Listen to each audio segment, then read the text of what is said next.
Citayam Fashion Week tuh aneh loh kalau kita pikir-pikir. Kok bisa gitu satu daerah tiba-tiba rame banget aja. Dan ramenya bukan cuma jumlah tapi segala kalangan gitu. Anak Citayam ada, Bojonggede, Depok, anak Jaksel, Jaktim ada. Bahkan model-model yang udah fashion show di luar negeri, konten kreator yang followersnya udah jutaan, sampai acara TV nasional juga datang ke sana. Sampai Ridwan Kamil juga datang, sampai Pak Anies juga datang bawa orang bule ke sana. Kok bisa sampai semua orang dan semua kalangan ke sana dan setiap hari rame di situ? Apa jangan-jangan Citayam Fashion Week ini emang dari awal tuh program pemerintah yang tujuannya untuk naikin UMKM orang-orang yang dagang di sana dan juga meningkatkan pendapatan brand-brand fashion lokal yang orang beli buat dipakai di sana. Belum lagi pendapatan para pekerja kreatif yang dapat konten atau endorse dari sana. Dan ini kan juga bikin orang jadi terbiasa naik kendaraan umum, terus mempromosikan wilayah, mengurangi angka pengangguran. Banyak fungsinya, men. Ini konspirasi nih menurut gue. Ini program negara kayaknya. Dan ini kan bukan cuma di Sudirman doang. Depok udah mulai mau niru, Malang udah ikut juga, Bandung udah ikut juga. Mungkin emang pengen dibikin supaya semua anak muda itu fashion show. Biar nanti ngurang tuh angka tawuran, kriminal, trek-trekan liar, narkoba, pengangguran, ABG galau di Twitter. Mungkin itu niat pemerintah. Dan mungkin itu kenapa di Citayam Fashion Week itu ada bonge dan kurma. Karena kan bonge, kurma, BK,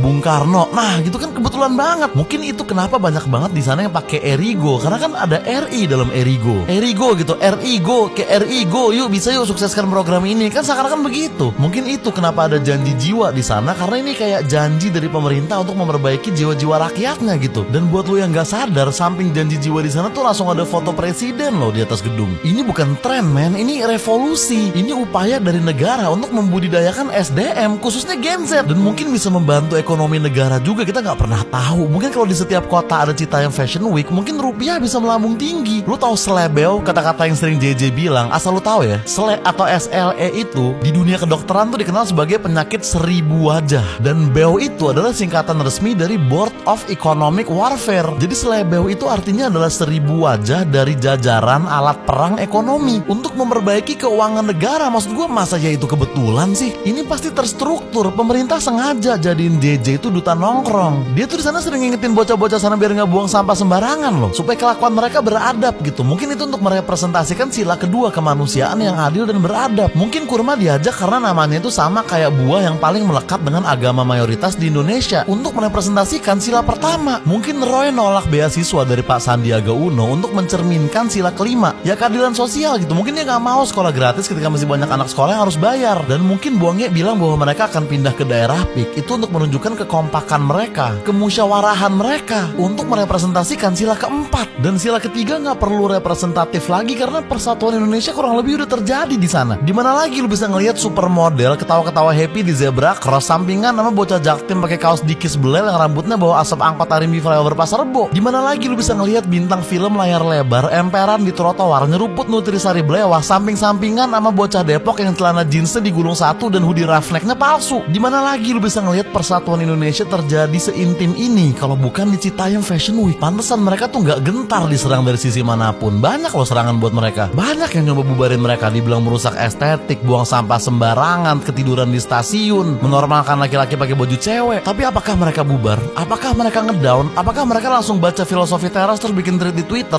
Kagak, karena ada azas-azas Pancasila tadi yang dulu dipakai juga sama pahlawan-pahlawan kita buat melawan penjajah. Dihujat dan diancam seperti apapun, besoknya mereka tetap datang dengan semangat yang sama, dengan fashion yang sama, ngeruput Nutrisari yang sama. Paling bedanya yang kemarin Blewah, besoknya jeruk peres, itu doang. Gue gak kaget sih kalau nanti sampai ada tim dokumenter dari Netflix datang buat ngeliput mereka. Gue gak kaget kalau mereka akan masuk buku sejarah yang akan dipelajarin oleh anak SD di tahun 2200. Karena ini mah bukan tren lagi, ini peristiwa nasional jatuhnya. Entahlah ya, kalau emang beneran konspirasi ini nyata, kita harus berterima kasih sama pemerintah sih. Tapi ngomong-ngomong bahas Citayam Fashion Week kayak gini masih aman gak sih? Soalnya kan denger-dengar kemarin ada orang kaya yang daftarin ke Haki tuh.